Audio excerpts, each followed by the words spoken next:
Hello, guys, toddler and baby world here. Welcome to my first ever podcast. Now, guys, I really hope you enjoy this first ever podcast. But before we start, can I please just ask if you could follow my social media? My Instagram is at toddler and baby world, and on my Instagram page, you'll be finding activities, fun stuff to do, ideas, food ideas, weeding ideas. I also promote breastfeeding, as I've been a breastfeeding mum for over 2 years now, and just loads of unfiltered fun stuff, and just what it's like being a full-time mum of both a toddler and a baby. Now, guys, I'm going to be discussing both prenatal and postnatal depression. Now, this is something that's really means a lot to me because it hit home. It's something that I went through not knowing that I went through. But before I start, guys, I just want to please say, if you know anyone that's going through this, please make sure they go out there and get the help that they need, because it's the most important thing to do, especially being a mum, is making sure that you're healthy and happy for your baby. So yeah, if you feel like you don't know if you're going through this, please listen, and you may be able to relate, and it may give you the confidence to go and get the support you need. So that's what I really want. I really want people to be able to get the support that they need, to know it's okay not to be okay, and to go out there and get the help, advice on how to get the help, and just positivity to know, what, I'm going to be okay. You might not feel that right now, but I promise you're going to feel that. It might not take a day, it might not take a week, it might not take a month, it might not take a year, but as long as you get the help you need, you'll be perfectly fine. You will, trust me on that one. Now, I'm someone that went through it, so at the age of 19, no, not 19, sorry, at the age of 20, I fell pregnant with my firstborn. So I gave birth at 21, but I'm going to start with my prenatal depression story. So what happened was, around 6 months into my pregnancy is when the prenatal depression kicked in. I didn't know it was prenatal depression. I did not know what I was going through. I really didn't have a clue. So mine really started when, 6 months pregnant, I was in my room all day, literally sitting in the dark, not coming out of my room. Didn't want to talk to anyone. I was literally isolated, absolutely isolated. I didn't want to speak to anyone at all. Didn't want to message anyone back. Didn't want to go out to see anyone. Just wanted to be left alone in my room, absolutely miserable. Didn't want to talk to anyone. Didn't know what was wrong with me. I wasn't sure if I was excited or scared. I was just always angry, going through worry, going through fear, especially being a first time mum. Now, you see, when I was a first time mum, I didn't go to any of them groups, for first time mums, to introduce you about what it's like to be a first time mum, what you're going to expect. I didn't go to any of them groups. So for me, I didn't know what to expect because, I just didn't go anywhere, didn't do any research, felt like I'm going to know what it's like to be a mum as soon as I give birth. So my depression was really bad, really, really bad. I just had loads of worries and fears and bad thoughts and everything. Now, prior to that, I already suffered from anxiety, but it wasn't as bad. But the depression and anxiety really kicked in after I gave birth. So fast forward into now giving birth to my little one. It was the best thing ever, but it was also the most scariest thing ever for me. Now, this is when my postnatal depression kicked in. I was so scared about my baby sleeping in the cot, so scared about feeding my baby, not sure if he's getting enough boob as he was breastfed.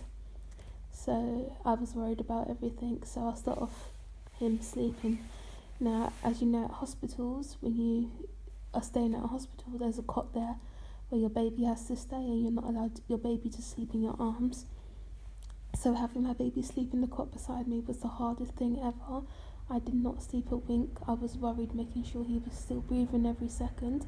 So I was already draining my body. Now, I was in hospital for 6 days because my child had jaundice. So 6 days in hospital, I could tell you didn't do a lady with, depression, postnatal depression any good. I just remember hearing all the other babies screaming. I was going insane, checking my child even though he was right on me to make sure it wasn't him crying. It was a lot. So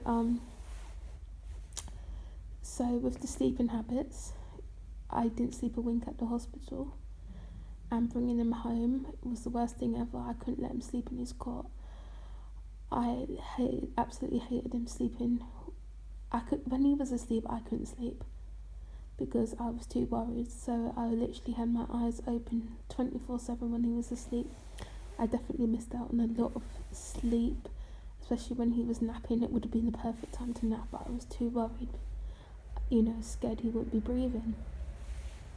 So then my child had jaundice, and I didn't know what jaundice is, but I didn't really Google it at all. Like I said, if I went and joined the baby and mum groups, I would have known a lot more about it, I'm sure. So as soon as they said, oh, he's got jaundice, the first thing that came up was, if left too long, they have brain damage. So obviously that was it. The depression kicked in even more, the worry, the fear, anxiety. I was like, I'm doing this all wrong.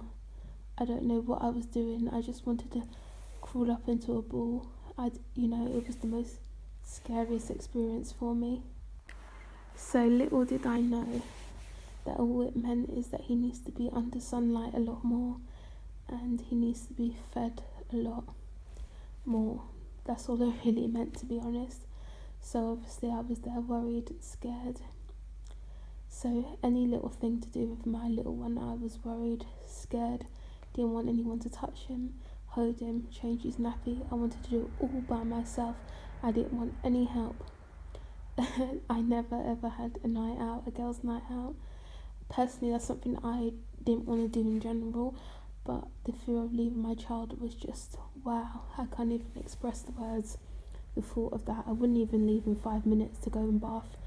I'll be having him in the bathroom with me, in his little bouncer, making sure he's there, breathing,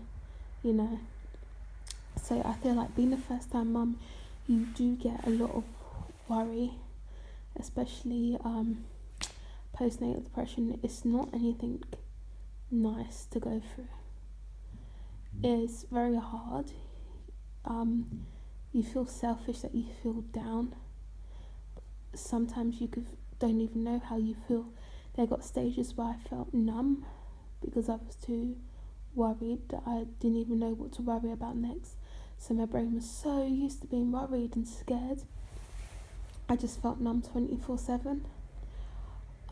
So I never joined baby and toddler groups, but getting into that, I remember anytime my child had a temperature, a cough, or got sick, I would be down at the A&E, worried.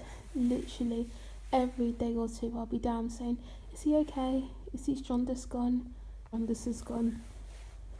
If he had a cough, and someone would look at me, I'll think, "Oh my God, there's something wrong with my baby." I'll be down at the A&E. It got to a stage where the nurses were so sick of me running down 24/7. They said to me, "You need to join a mother and baby group. Meet people that you won't be worrying as much when you go and meet people." So eventually, when my child was around, so remember, this is from a newborn to around 7 months, I didn't join any mother and baby groups, and I didn't really socialise with mothers. So all the worry I kept into myself, and I'm not someone who shares my worries and fears with friends and family. I prefer to keep it all to myself, which wasn't good.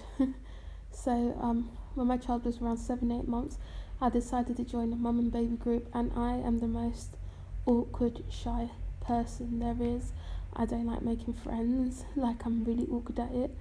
I prefer for people to talk to me first. So I remember going into a mum and baby group.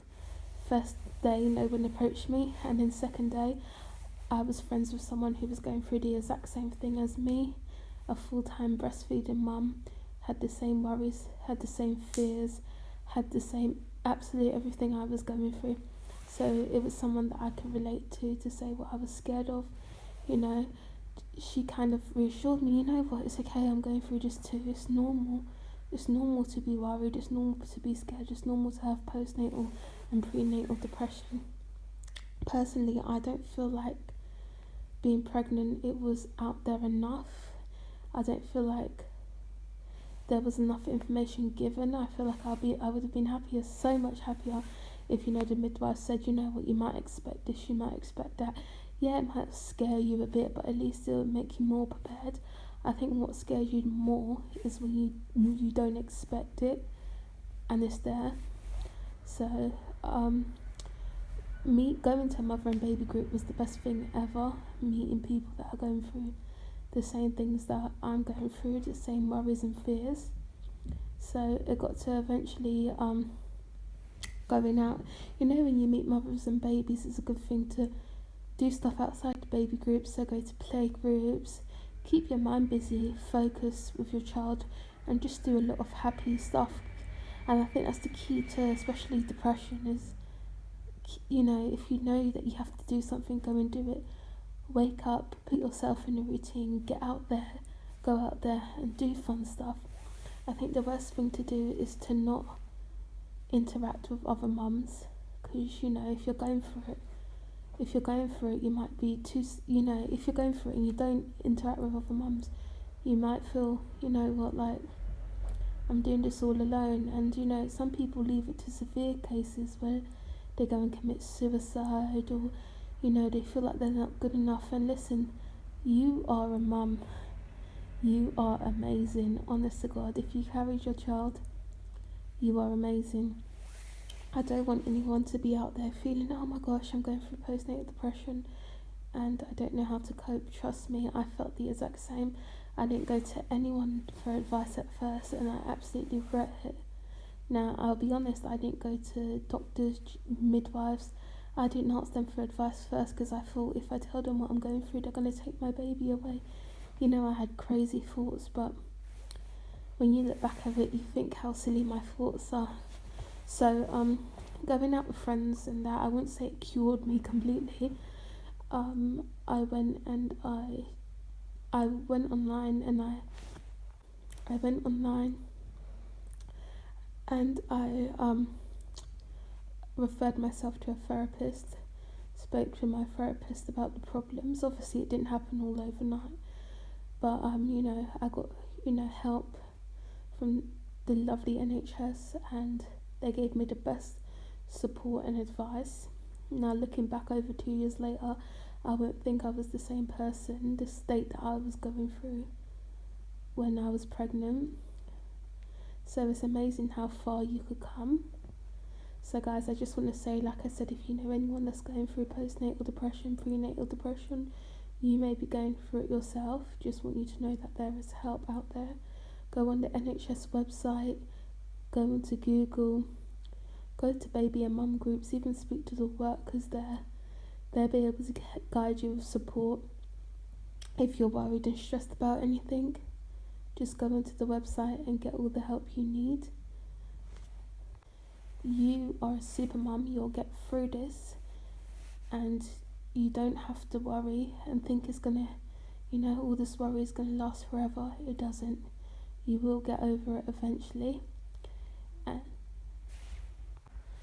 Now, please reach out for all the help you need.